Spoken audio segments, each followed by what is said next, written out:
नमस्कार स्टूडेंट, आपका स्वागत है इस आदर्श विद्या निकेतन की यूट्यूब की ऑनलाइन क्लासेज में। आज 12th बायोलॉजी का हम एक नया चैप्टर स्टार्ट कर रहे हैं। वो चैप्टर आपके 26, जिसका चैप्टर का नाम है आपके मानव का तंत्रिका तंत्र, नर्वस सिस्टम। अध्याय नंबर है आपका, अध्याय आपके 26, मानव का तंत्रिका तंत्र, मानव का तंत्रिका तंत्र। ये चैप्टर आज से स्टार्ट करेंगे, ठीक है। नया चैप्टर एकदम बिल्कुल, मानव का तंत्रिका तंत्र, नर्वस सिस्टम।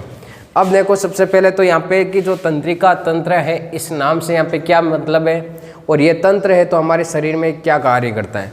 छोटे क्लासों में आपने पढ़ा होगा कि जो अनेक सारी कोशिकाएं होती हैं, ये कोशिकाएं मिलकर क्या बनाती है, आपके ऊतक बनाते हैं। क्या बनाते हैं? ऊतक। और ऊतक मिलकर क्या बनाते हैं? आपके अंग। और अनेक सारे अंग मिलकर किसका निर्माण करते हैं? आपके तंत्र का निर्माण करते हैं। मतलब ये सारी के सारी जो भी प्रोसेस होगी वो एक साथ में प्रोसेस होगी, सारे एक साथ में मिलकर के कार्य करेंगे, ठीक है। तो यहाँ पे हमें ये ध्यान रखना है कि जो तंत्रिका तंत्र होता है कि शरीर का वह तंत्र जो क्या करता है, हमें बाहरी जो भी वातावरणीय क्रियाएं होती है, जो भी हम आवाज़ सुनते हैं, जो भी प्रोसेस करते हैं हमारी दैनिक दिनचर्या में, उस हर एक प्रोसेस का हमें ज्ञान करवाता है वो तंत्र। कौन सा? आपके तंत्रिका तंत्र। मतलब क्या होता है, जैसे कि हम किसी को देख भी रहे हैं तो उसके देखने की जो भी सूचना वो कहाँ पे पहुँचते हैं? हमारे मस्तिष्क में पहुँचती है और मस्तिष्क वापस उसका रेस्पॉन्स देता है कि वो वस्तु आपको एकदम सीधी दिखाई देती है ना। या फिर किसी वस्तु को हम, जैसे कि सॉन्ग सुन रहे हैं तो जो भी ध्वनि होती है वो हमारे कानों के द्वारा, आपके कोक्लियक के द्वारा क्या होता है कि मस्तिष्क तक पहुंचती है और मस्तिष्क उस पर एनालिसिस करता है और जैसे हमें उस चीज़ का एहसास होता है। और गर्म वस्तु को छूते हम, जैसे ही टच करते हैं तो जो गर्म होने का एहसास होता है हमें, वो किसके कारण होता है? आपके इस तंत्रिका तंत्र के कारण। कि शरीर के अंदर एक जालनुमा संरचना होती है जिससे हमें हर एक चीज़ का एहसास होता रहता है, ठीक है। तो ये आपके तंत्रिका तंत्र के बारे में। अब देखो, इस तंत्रिका तंत्र के दो भाग होते हैं। कितने भाग होते हैं? दो भाग होते हैं। कौन कौन से भाग के? दो भाग। पहला भाग होता है आपके केंद्रीय तंत्रिका तंत्र। कौन सा होता है? केंद्रीय तंत्रिका तंत्र। सेकेंड नंबर कौन सा? आपके परिधीय तंत्रिका तंत्र। ये दो भाग हो गए। नर्वस सिस्टम के दो भाग हो गए, एक तो सेंट्रल नर्वस सिस्टम, एक पेरिफेरल नर्वस सिस्टम, ठीक है। केंद्रीय तंत्रिका तंत्र और आपके परिधीय तंत्रिका तंत्र, ये दो भाग हो गए। अब देखो इसमें कि केंद्रीय तंत्रिका तंत्र में कौन से भाग होते हैं। देखो इनको कैसे याद करना है। जैसे कि यहाँ पे एक मैं नॉर्मली बॉडी का डायग्राम बना रहा हूँ।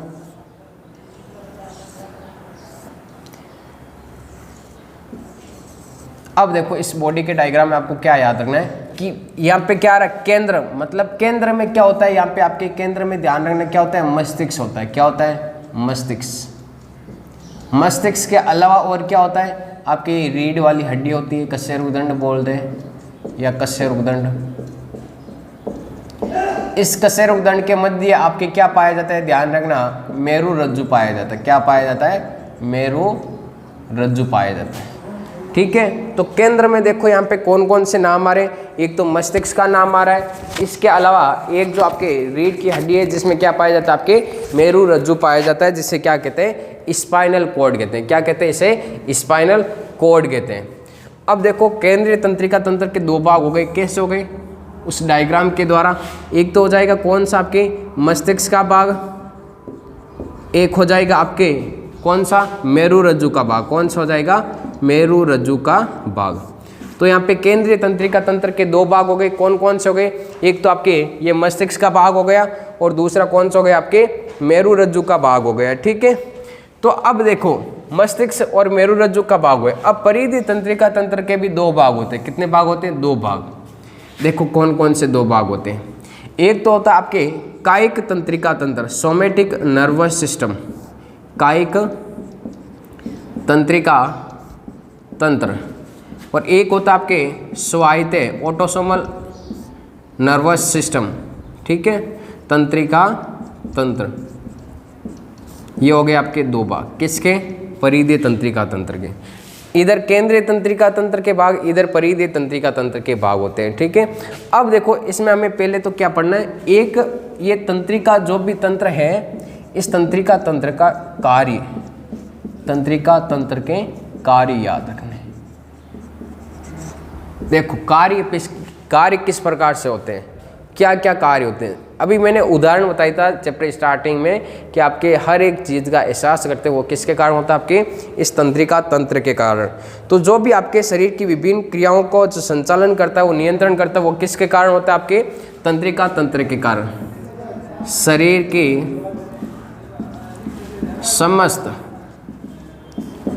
की समस्त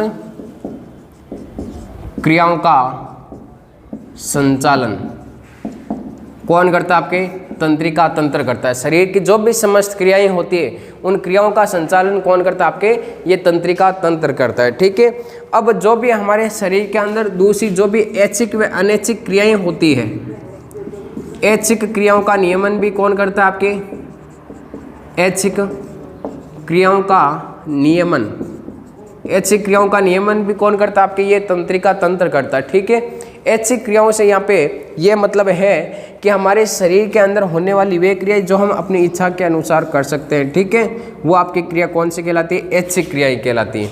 और दूसरी आपके थर्ड नंबर जो पॉइंट होगा वो हो जाएगा आपके अनैच्छिक क्रियाओं का नियंत्रण भी कौन करता है, आपके अनैच्छिक क्रियाओं का नियंत्रण वो भी किसके द्वारा होता है, आपकी तंत्रिका तंत्र के द्वारा। जैसे कि श्वसन दर का नियंत्रण, हृदय की धड़कन दर, ग्रास नली में क्रमाकुंचन की जो गति होती है, ग्रास नली में क्रमाकुंचन की गति, इन सब का नियंत्रण किसके द्वारा होता है, आपके तंत्रिका तंत्र के द्वारा होता है। किसके द्वारा होता है, तंत्रिका तंत्र के द्वारा होता है। अब देखो इसमें क्या है कि जो तंत्रिका तंत्र है, इस तंत्रिका तंत्र में अनेक सारी कोशिकाएं कार्य करती। क्या कार्य करती है, कोशिकाएं।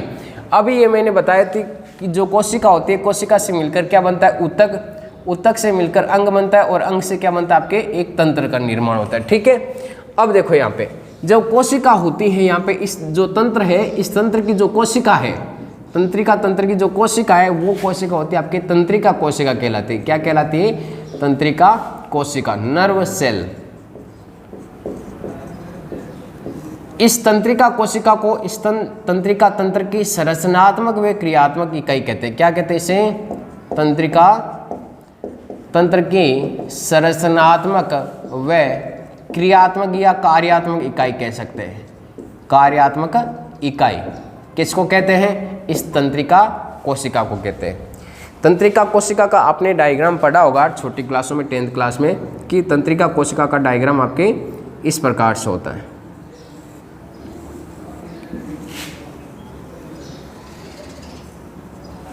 ठीक है, ये आपके द्रुमाशय हो जाएंगे। यहाँ पे ये द्रुमाशय वाला भाग हो जाएगा। ये बीच में कौन सा हो जाएगा, साइटोन वाला भाग। साइटोन या जिसे कोशिका काय भी कह सकते हैं। क्या कह सकते हैं, कोशिका काय या क्या कह सकते हैं, साइटोन। ये भाग कौन सा हो जाएगा, यहाँ पे द्रुमाशय, द्रुमाशय। अब देखो ये भाग हो जाएगा यहाँ पे आपके कौन सा, तंत्रिकाक्ष वाला भाग।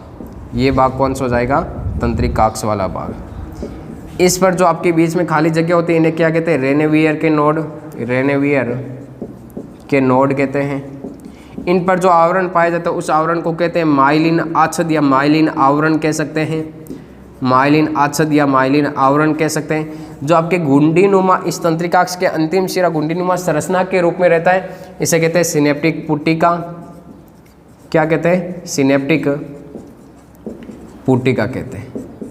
ये हो गए, और ये आपके धागेनुमा जो संरचना हो जाएगी ये क्या हो जाएगी, द्रुमाशय। ये आपके एक तंत्रिका कोशिका की संरचना है। ठीक है, अब देखो ये जो तंत्रिका कोशिका है इसका ये प्रारंभिक भाग, ये कौन सा हो गया, अंतिम भाग। तो इस प्रकार से एक तंत्रिका कोशिका का प्रारंभिक भाग देखो किस प्रकार से जुड़ी हुई होती है। जैसे कि यहाँ पे मैं शॉर्ट में छोटी सी संरचना बना रहा हूँ, ये आपके इसका अंतिम भाग हो गया। ये तो हो गया प्रारंभिक भाग और ये अंतिम भाग। अब दूसरी तंत्रिका कोशिका आएगी, वो भी यहाँ पे आएगी।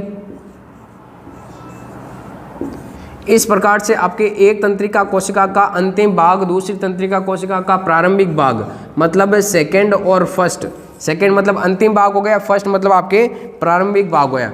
ये दोनों भाग आपस में जुड़े होते हैं और इस जुड़ाव स्थल को क्या कहते हैं, सिनेप्सिस कहते हैं। क्या कहते हैं, सिनेप्सिस क्षेत्र, एरिया। इस जुड़ाव स्थल को क्या कहते हैं? सिनेप्सिस। मतलब एक तंत्रिका कोशिका का आपके कौन सा भाग हो जाएगा? अंतिम भाग, और दूसरी कोशिका का आपके प्रारंभिक भाग। देखो इस सिनेप्सिस की परिभाषा में यहाँ पे नोट कर रहा हूं, एक तंत्रिका कोशिका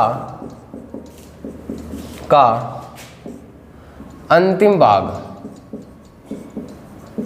भाग जो सेकेंड तंत्रिका कोशिका है, तंत्रिका कोशिका के प्रारंभिक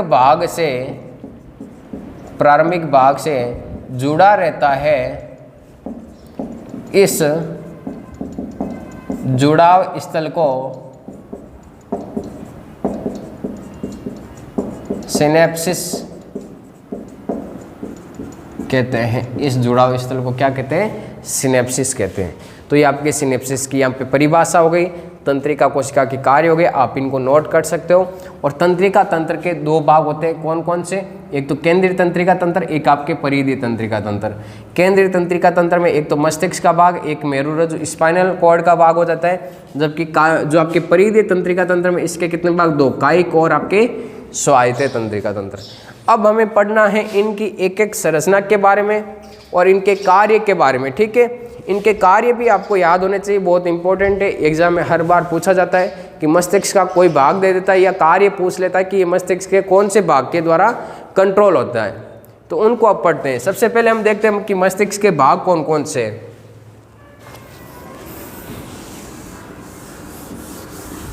मस्तिष्क के तीन भाग होते हैं, एक तो अग्र मस्तिष्क, पश्च मस्तिष्क और एक मध्य मस्तिष्क। एक होता आपके अग्र मस्तिष्क, एक मध्य मस्तिष्क, एक पश्च मस्तिष्क। सबसे पहला पार्ट कौन सा हो जाएगा? आपके अग्र मस्तिष्क, फोर ब्रेन। फिर हो जाएगा मध्य मस्तिष्क, मिड ब्रेन। फिर हो जाएगा आपकी पश्च मस्तिष्क, हाइंड ब्रेन। तीन भाग हो गए। अब देखो अग्र मस्तिष्क के भी कितने भाग होते हैं? आपके तीन भाग होते हैं। कैसे याद करना? HTC याद रखो, HTC का मोबाइल, ठीक है। H से हो जाएगा आपके हाइपोथैलेमस। क्या हो जाएगा? हाइपोथैलेमस, ठीक है। C से हो जाएगा आपका सेरिब्रम। क्या हो जाएगा? सेरिब्रम को बोलते हैं प्रमस्तिष्क। क्या बोलते हैं?